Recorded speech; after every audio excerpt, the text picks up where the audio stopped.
Where you going? What's going on? Huh? Sorry, I forgot to tell you that my friend invited me out. You forgot to tell me, huh? And I'm asleep. How do you forget to tell me, huh? Because you were sleeping. I didn't want to wake you up. You didn't want to wake me up, huh? But I flew you out with me. Why didn't you tell me this earlier? Don't feel like that. I was just going to go see my friend. That don't make no sense. It's 12:30 in the middle of the night. Girl I haven't seen in like years. But why didn't you tell me this earlier while we were out eating at a 5-star restaurant? She just came up with it. Like, she didn't know if she was available. So when I go to sleep, you get up and you get dolled up. You weren't even looking like this earlier today, and now you ready to go and kick it with your friends. That don't make no sense to me. And I flew you out here. Why do you keep saying that? Just because you flew me out here? I'm saying. It's Datemaster. Yes, sir. We're back. Hope you all had a happy holiday. You know, love seeing the pictures, love celebrating family. Take that time and enjoy it. What we're going to talk about is a few things today. We're closing out 2021. It was a great year, had some ups and downs. So 2022, we're coming stronger. We're coming new innovative topics, new content, just new extensions of this space. One thing I noticed before I get into this topic, like I said, I really don't like to speak on what other guys got going on, but I said this in some previous videos. Every time I look up, you got these black men of what you would seem to be a certain level of intelligence. See, the thing about intelligence should supersede emotion. I saw Anger Man going in on Kevin Samuels. This whole notion about talking points. Thomas Sotomayor, there were forefathers before YouTube even was a thing. You got a guy by the name of Tom Likas. You got a guy by the name of Patrice O'Neal. So a lot of these talking points, quote unquote talking points that people claim to have originated are spinoffs of other content creators such as Tom Likas, Howard Stern, Patrice O'Neal's, and the forefathers that started the whole conversation about female behavior, the behavior of weak men, etc. So in reality, it's hard to say what one owns unless you come out and you posted, hey, I copyrighted this on this date, this is my whatever to the intellectual property, etc.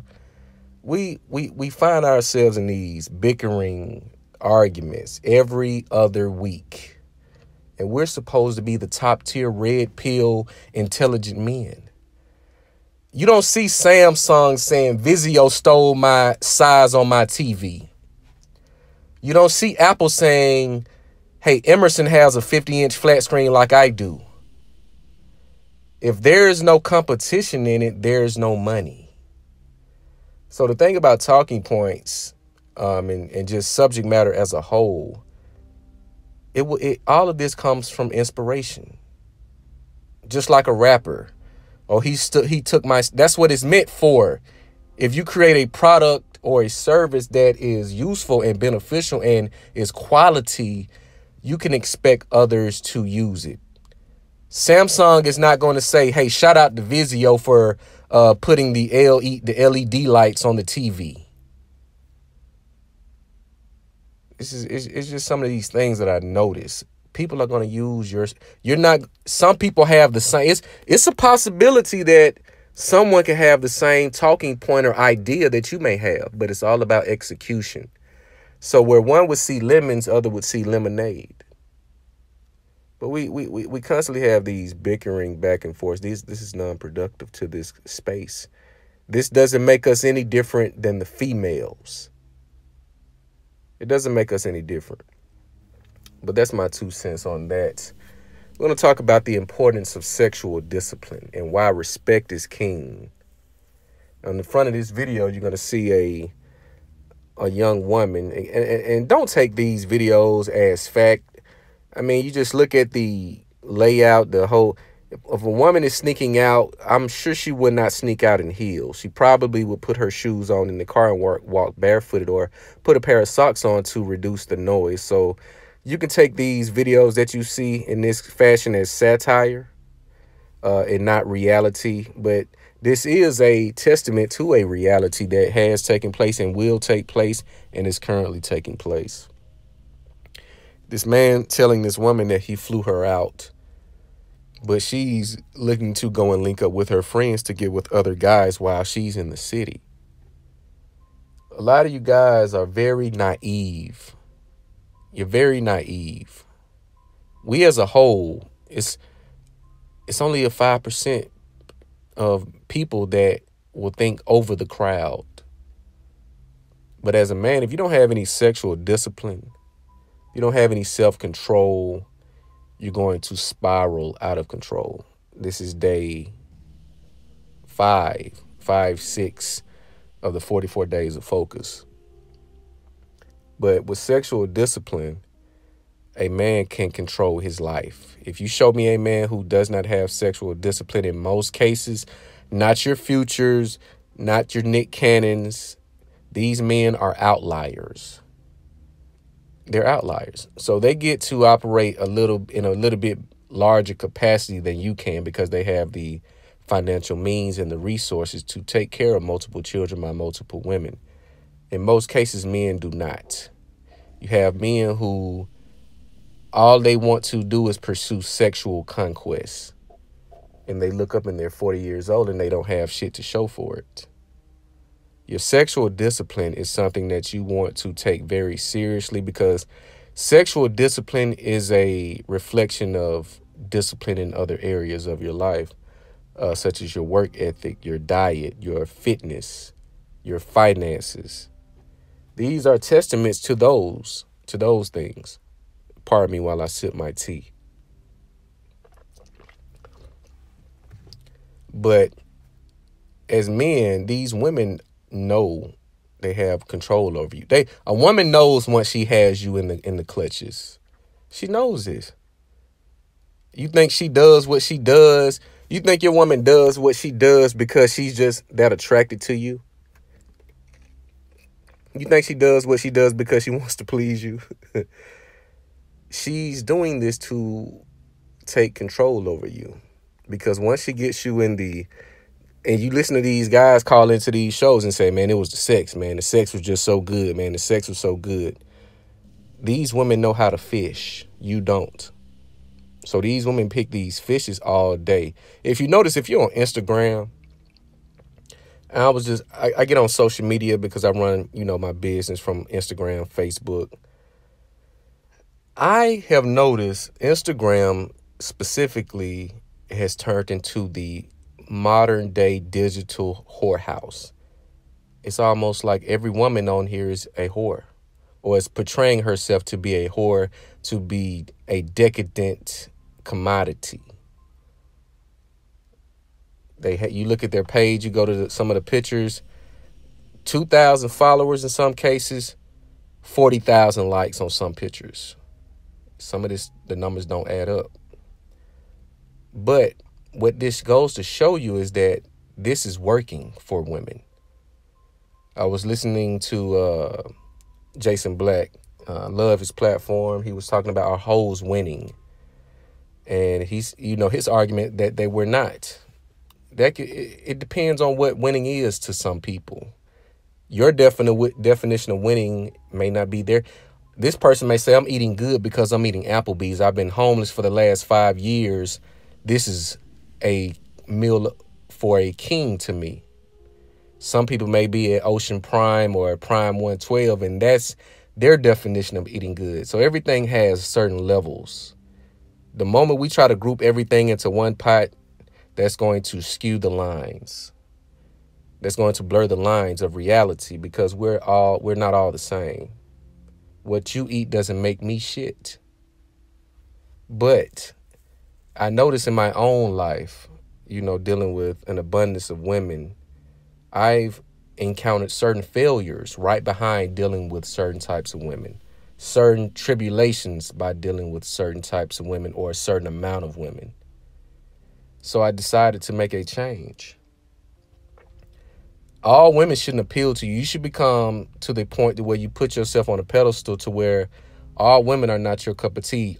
You become very picky, because if you're not picky, you have a world of trouble ahead of you when you just lay with anything.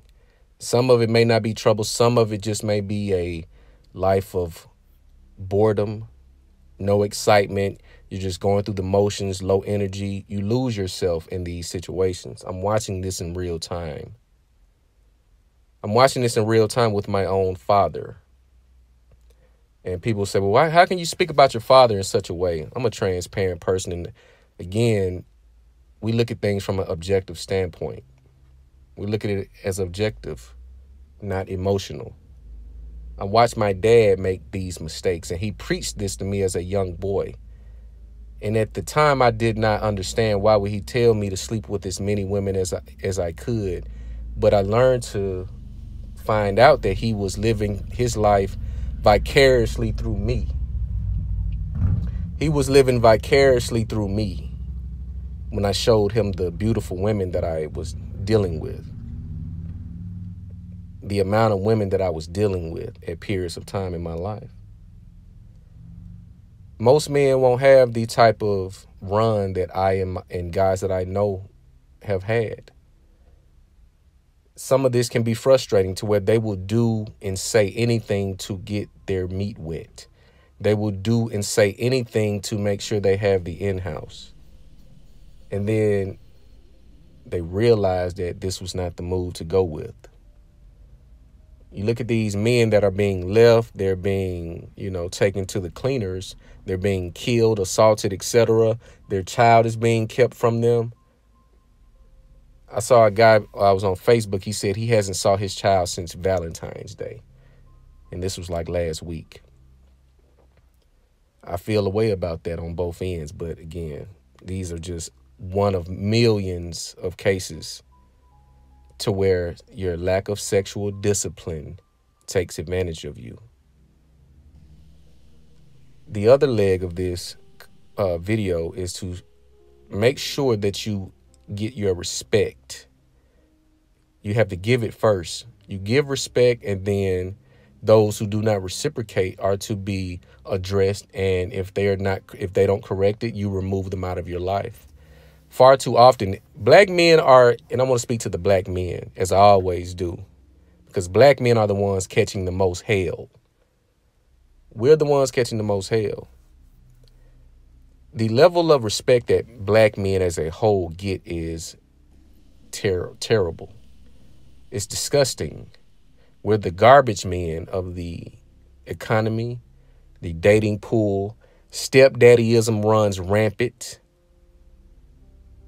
So when your respect is tested, or if a person is not giving you a level of respect that you are giving to them, you must address it. Do not scave over it and let it correct itself. You address it and you be very assertive about it. For too long, black men, we're the punching bag. We just have to accept. You look at the Megan Thee Stallions. You look at these women ruin these men with lies, and they go unpunished.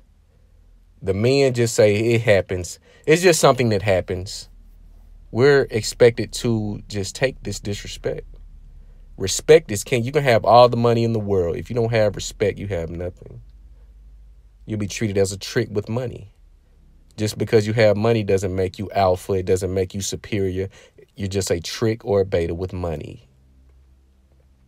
So when a person, no matter who it is, does not give you the respect that you give them, you must address it. And if they don't correct it, you amputate the relationship. You amputate the relationship because a relationship without respect is not a relationship at all. It is a breeding ground for something violent to take place. It's a breeding ground for violence. Domestic violence, all type of violence will take place when respect is not given or exchanged. I don't care who it is, even my own father, my mother. I don't care who it is. They're going to give me the respect that I give them. I know this may sound uncomforting to where, well, that's your parents. That's your mother and father. They gave you life. And you hear this argument to where you hear people say they already did. If I wasn't born, how would I be able to feel a certain way? If I wasn't born, why would it matter? If I was not born, why would it matter? I see people saying at my funeral, I want this. Why does this matter? You're not here anymore. We're delusional. We're operating on all type of levels that do not coincide with reality. But the thing about respect, you put the lens on which you will go to obtain it. Because if you don't give me my respect, in some cases, I may have to take it.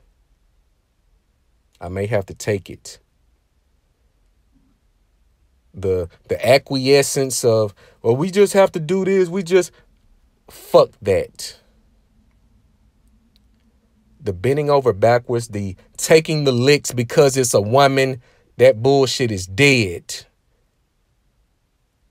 A lion doesn't go into a pride trying to bargain with the lioness.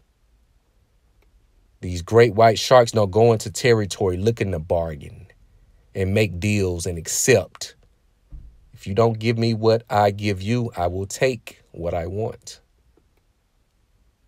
You look at nature, you look at the history. This country itself took with brute force and no emotion. This is where we are. This is where we are. This is where we are.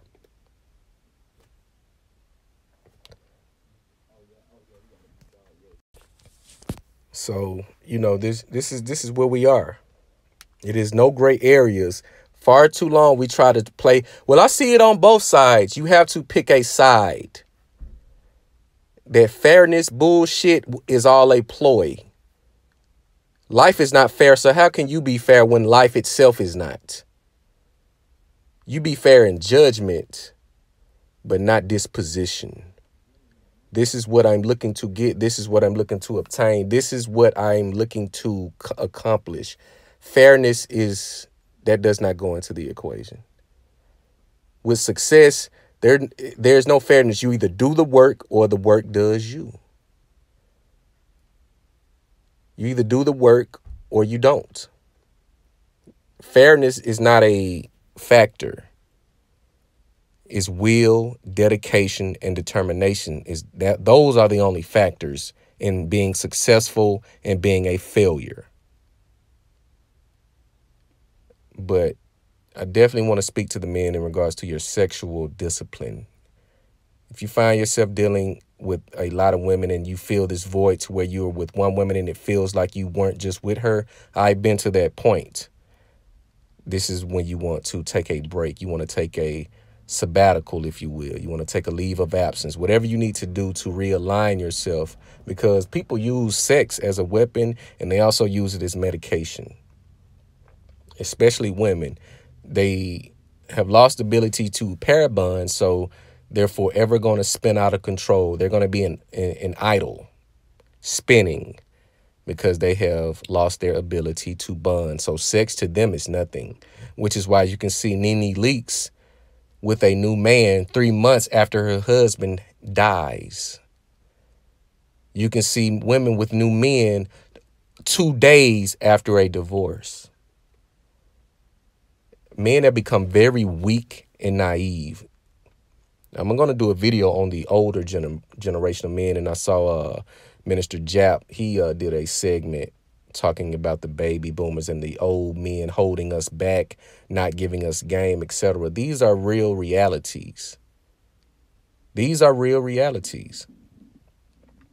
And these realities and issues should be addressed head on. The passive aggressive, slick talking, be direct. Let's be direct. Let's be assertive. And let's be intentional. It's the Datemaster.